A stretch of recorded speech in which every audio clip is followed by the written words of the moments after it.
Una sola ceremonia prohibida destruyó 300 años de ley imperial y reescribió el destino de imperios en 3 continentes.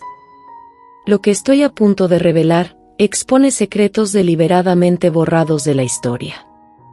La historia jamás contada de cómo una cautiva adolescente violó 5 códigos sagrados otomanos durante una noche de bodas, encendiendo una revolución silenciosa que aterrorizaría a los gobernantes durante siglos.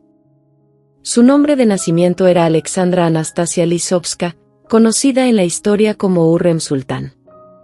La mujer que destrozó tradiciones ancestrales que ningún emperador había desafiado desde 1326.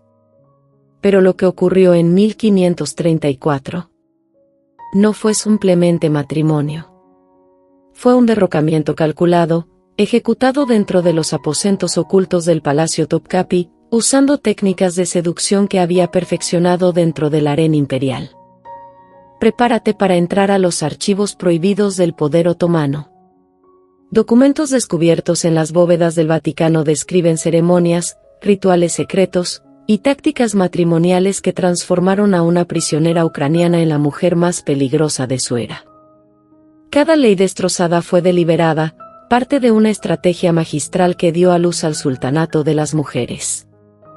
Un periodo que abarcó 150 años, cuando figuras veladas detrás de los muros del palacio controlaron secretamente el imperio.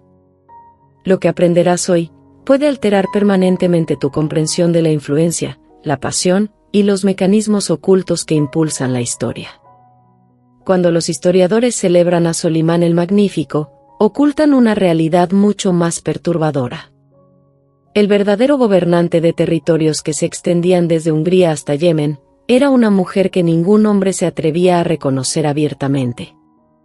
El poder a menudo lleva un velo y habla en susurros. Antes de sumergirnos más profundo en esta crónica prohibida, necesito tu ayuda. Si estos misterios imperiales enterrados te fascinan tanto como a mí, demuéstralo presionando ese botón de me gusta inmediatamente. Esa simple acción me permite seguir excavando los rincones más oscuros de la historia. Aquí es donde tú das forma a nuestra próxima investigación. Comenta abajo con cualquier reina, emperatriz o mujer noble cuya historia secreta demande exposición. El nombre más solicitado guiará nuestro próximo viaje a las cámaras ocultas de la historia. ¿Revelará traición, venganza o deseo crudo? Tú decides. Suscríbete a Winds of Talk y activa las notificaciones, porque lo que sigue sobre Hürrem te dejará atónito. El año 1520 fue testigo del ascenso de Solimán al trono otomano, heredando un imperio que abarcaba 3 continentes y controlaba las redes comerciales más ricas de la tierra. Constantinopla, ahora Estambul, servía como el epicentro del poder islámico donde las especias indias, los tesoros africanos y las sedas asiáticas convergían. Dentro de los magníficos salones de Topkapi, las costumbres ancestrales mantenían un orden delicado a través de 5 leyes inviolables. Primera, el principio sagrado de una concubina, un hijo, asegurando que ninguna madre pudiera dominar a las otras. Segunda, ningún sultán podía casarse con una esclava, ya que los matrimonios imperiales estaban reservados para princesas extranjeras. Tercera, las mujeres estaban permanentemente prohibidas de Topkapi, la sede gubernamental, manteniendo la política separada del deseo. Cuarta, títulos rígidos definían cada rango del harén, nunca para ser modificados. Quinta, las mujeres estaban absolutamente prohibidas de los consejos de guerra, diplomacia o asuntos de Estado. Durante siglos, estos 5 códigos protegieron al imperio del caos, las disputas sangrientas y los conflictos fratricidas. Pero en 1521, todo comenzó a desmoronarse. Ese año, una joven ucraniana de apenas 15 años entró al harén imperial. Capturada durante las incursiones tártaras en Roatín, fue vendida en los mercados de esclavos de Kaffa antes de ser entregada a Hafsa Sultán, la madre de Solimán. Nadie podía predecir que esta adolescente pelirroja con ojos penetrantes, derribaría cada ley sagrada y transformaría permanentemente la dinámica del poder otomano. Nacida como Alexandra Anastasia Lisovska, hija de un humilde sacerdote ortodoxo en Roatín, sus primeros años involucraron oraciones y lecciones de bordado, sin revelar ningún indicio de las tormentas que se aproximaban. Cuando los jinetes tártaros invadieron su aldea, fue arrancada de su familia y empujada a la brutal realidad de la esclavitud. En los mercados de Kaffa, los comerciantes valoraban su piel pálida, su belleza eslava y especialmente su cabello ardiente. Una rareza que aumentaba su valor. Sin embargo, más allá de la apariencia, su intelecto agudo y su porte elegante la distinguían. En Estambul, la valide sultana Hafsa inmediatamente reconoció su potencial. Durante meses, Alexandra soportó un entrenamiento implacable. Dominó el turco otomano, el persa y el árabe básico. Aprendió etiqueta de la corte, música, danza, y lo más crucial, las artes refinadas de seducción que transformaban a las concubinas en instrumentos de poder. Su metamorfosis se completó cuando recibió una nueva identidad, Hurrem, que significa la alegre. Marcó tanto el renacimiento como la entrada al juego más peligroso del imperio. Solimán mismo, a los 26 años, había surgido como poeta y guerrero, combinando educación clásica con destreza militar. Los enviados europeos lo describían como alto, refinado, con una nariz aquilina, mirada penetrante y autoridad silenciosa. Su pasión por la poesía y las artes lo distinguía de sus predecesores. En 1521, cuando sus ojos se encontraron por primera vez con los de Hurrem, ninguno imaginó que su unión encendería una revolución destinada a remodelar el imperio. El amor y la ambición danzan juntos en las sombras de la historia. Ella poseía el acero de la supervivencia. Él ejercía autoridad absoluta. Juntos, escribirían el capítulo más prohibido de la historia otomana. El invierno de 1533 marcó el comienzo de preparativos envueltos en completo secreto. Ningún cronista oficial se atrevió a documentarlos. Sin embargo, fragmentos de correspondencia diplomática y testimonios de eunucos revelan la magnitud de lo que se estaba desarrollando. Hurrem había pasado 13 años no solo asegurando la devoción de Solimán, sino perfeccionando una estrategia diseñada para demoler los cimientos mismos del orden otomano. La primera violación había estado en desarrollo durante años. Mientras la tradición dictaba que las concubinas dieran a luz solo un hijo antes de ser despedidas, Hurrem destrozó esta ley repetidamente. Mehmed en 1521, Mirima en 1522, Selim en 1524, Bayezid en 1525, seguidos por Abdullah y Siangir. Cada niño representaba desafío contra el principio sagrado que impedía que cualquier mujer sola tuviera poder dinástico. Tradicionalmente, una vez que una concubina daba a luz a un hijo, nunca más recibía las convocatorias del sultán. Hurrem obliteró ese precedente, monopolizando el linaje de Solimán después de que Mustafa, el hijo de Maidebran, fuera exiliado a gobernar provincias distantes. Los susurros circulaban por el harén. Los eunucos y visires por igual percibían peligro en su influencia en expansión. El gran visir Ibrahim Pasha, el aliado más cercano de Solimán, advirtió repetidamente contra el poder concentrado en esta mujer eslava. En cartas confidenciales, advirtió que ella amenazaba el equilibrio mismo de la dinastía. Sin embargo, Hurrem se mantuvo constantemente adelante. Su fuerza no residía solo en sus hijos, sino en el dominio psicológico. Durante los momentos más íntimos de Solimán, ella proporcionaba no solo afecto sino consejo político envuelto en seducción irresistible. Gradualmente, el sultán comenzó a consultarla antes de tomar decisiones de Estado. Los embajadores extranjeros observaban con incredulidad. El enviado veneciano Bernardo Navajero escribió en 1530, «Esta mujer de origen bárbaro ejerce más influencia sobre su majestad imperial que cualquier consejero. Ninguna decisión ocurre sin ella». Su segunda violación demandaba audacia sin precedentes. Desde el reinado de Orán en el siglo XIV, Ningún sultán otomano se había casado jamás con una concubina. Las bodas reales estaban reservadas para princesas extranjeras, nunca esclavas. Sin embargo, Hürrem determinó cambiar esto.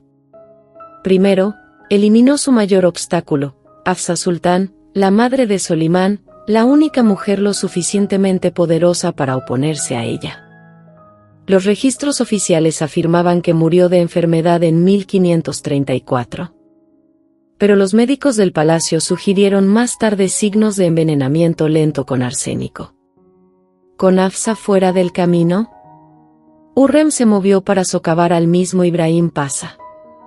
Una campaña de susurros lo retrató como ambicioso, incluso traicionero, erosionando gradualmente la confianza de Solimán. Simultáneamente, Hürrem apretó su control emocional sobre Solimán. Alternaba vulnerabilidad con lealtad feroz, amenazando con partir del palacio si su posición permanecía insegura. Solimán, atado a ella más allá del deseo, se rindió. Los preparativos matrimoniales comenzaron en secreto, escandalosos en sí mismos. Porque la ley prohibía la unión de una esclava con un sultán, los eruditos fueron persuadidos a aprobar una laguna legal. Hürrem sería formalmente liberada por decreto imperial el mismo día de la boda. Técnicamente legal, pero para la vieja guardia, nada menos que herejía. Una esclava elevada a emperatriz. La tercera violación vino con su reubicación del Palacio Viejo a Topkapi mismo, el corazón político del imperio. Desde la conquista de Constantinopla, las mujeres del harén habían estado prohibidas de residir dentro de los salones gubernamentales, una ley que separaba la pasión de la política. Sin embargo, en 1534, se reportó un incendio sospechoso en el Palacio Viejo, justificando convenientemente la reubicación de Hürrem. Investigaciones posteriores no encontraron evidencia de daño serio. El incendio fue probablemente escenificado, una excusa para su presencia permanente en Topkapi. Desde sus nuevas cámaras, Hürrem obtuvo algo que ninguna mujer antes había poseído: acceso directo al poder. Ventanas especialmente construidas con barras le permitían observar las reuniones del Consejo Imperial. Pasadizos secretos conectaban sus habitaciones con las cámaras de Solimán, permitiendo discusiones privadas durante las sesiones de Estado. Estos túneles, descubiertos siglos después, revelaron la precisión arquitectónica de una conspiración diseñada para tejer su influencia en la estructura misma del palacio. La cuarta violación resultaría aún más audaz: inventar un título completamente nuevo dentro de la jerarquía otomana, uno nunca antes otorgado a ninguna mujer del harén. El título, Aseki Sultán, no existía en la tradición otomana. Hürrem necesitaba un rango que la elevara por encima de cada concubina, princesa imperial, e incluso las esposas de los visires. Uno sin precedente que sus enemigos pudieran explotar. Fue una invención política brillante. Aseki venía del persa, significando la única favorita, mientras que agregar sultán, una palabra una vez reservada solo para la realeza masculina, le daba autoridad igual a las emperatrices coronadas de Europa. Para una exesclava, era impensable. Los eruditos del palacio se inclinaron sobre manuscritos, torciendo textos clásicos en justificaciones teológicas para este título audaz. Los documentos preservados en la biblioteca del palacio revelan cuán forzados y radicales eran realmente estos argumentos, exponiendo la gimnasia intelectual requerida para legitimar lo que la tradición prohibía. Pero la violación más audaz de Hürrem estaba aún por venir: su participación directa en el gobierno del imperio. Las mujeres del harén siempre habían estado confinadas a la reproducción y el entretenimiento, sus voces selladas de la política, la guerra y la diplomacia. Hürrem demolió esa barrera. A través de eunucos, concubinas seleccionadas a mano y sirvientes sobornados, construyó una red de información secreta que rivalizaba con los propios servicios de inteligencia del imperio. Ninguna intriga, alianza o traición escapaba a su atención. Armada con esta red de conocimiento, anticipaba conspiraciones antes de que estallaran, identificaba debilidades rivales, y susurraba estrategias a Solimán que daban forma al destino de las naciones. Los embajadores extranjeros pronto se dieron cuenta de la verdad: acceder al poder otomano requería ganarse a la misma Hurrem. El enviado francés Antoine Scalin de Saimars escribió en 1541, quien busca favor del gran turco debe primero asegurar la buena voluntad de su sultana, porque ninguna decisión se toma sin ella. La noche de bodas finalmente llegó, su fecha exacta conspicuamente borrada de las crónicas oficiales. Durante 13 años, había maniobrado para este momento, y ahora el imperio contenía la respiración. La ceremonia fue diferente a todo lo visto antes. Joyeros bizantinos, perfumistas árabes y maestros de la moda imperial la prepararon en secreto, transformando a una niña esclava en majestad similar a una emperatriz. Tesoros una vez reservados para princesas dinásticas la adornaron, mientras que la ceremonia misma fusionó ritual islámico con pompa imperial bizantina. Una unión cultural simbólica, y una declaración clara de que había redibujado las reglas mismas del poder. Cada gesto, cada voto llevaba peso mucho más allá de la boda misma.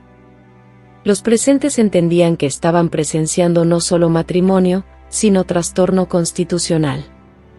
Las cámaras nupciales, decoradas con opulencia que superaba incluso las coronaciones, se convirtieron en el escenario donde los límites legales, religiosos y políticos fueron todos rotos simultáneamente. Sin embargo, más allá del ritual, la noche selló su dominio. Después de esta unión, ninguna gran decisión la pasaría por alto. Las horas que siguieron no fueron solo sobre intimidad, sino sobre estrategia.